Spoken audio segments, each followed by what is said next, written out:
ఏదో నేను తర్వాత నా మనసుకి ఏది తోస్తే అది మాట్లాడతాను. పెద్ద పెద్ద రాజకీయాలు మాత్రం స్పీచ్లు మాత్రం నాకు రాదు.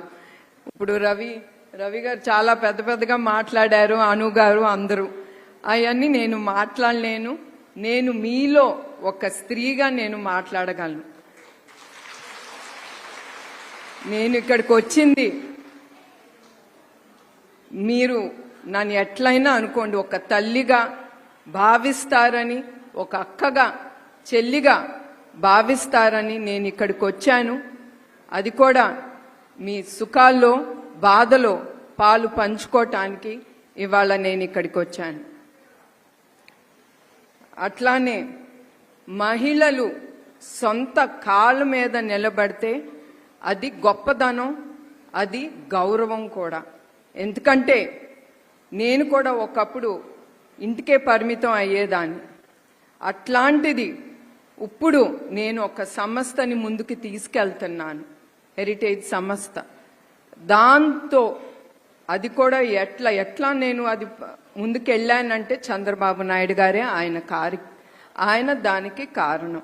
ఎందుకంటే ఎప్పుడు నేను నన్ను ముందల ఎండీగా చేసినప్పుడు నా వల్ల కాదు, నాకు అలవాటు లేదు, లేని పనులు చేస్తే ఎట్లా, బిజినెస్ అంటే ఏంటో నాకు తెలీదు, ఎట్లా ముందుకు తీసుకెళ్లాలో నాకు తెలీదు అంటే ఒకటే అన్నారు, నువ్వు నేర్చుకో, అది నీ వల్లే అవుతుంది. 10 మంది చెప్పినా కూడా నీకంటూ ఒకటి ఉంది, అది ఆలోచించుకుని ముందుకెళ్ళని.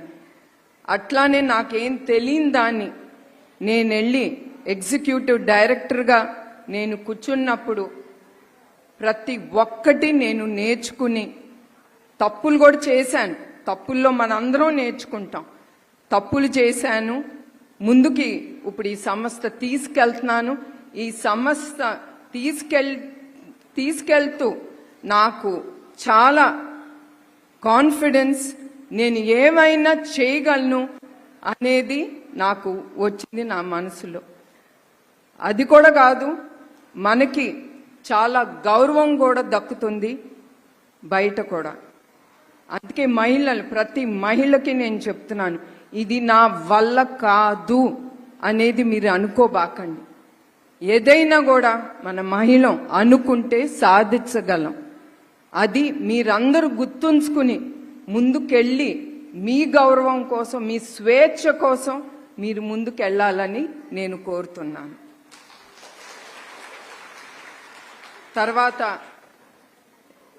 కార్మికులతో మాట్లాడాలంటే మా టీం మెంబర్స్ని, ఎందుకంటే నాకు ఇది తెలీదండి ఈ సబ్జెక్ట్ గురించి.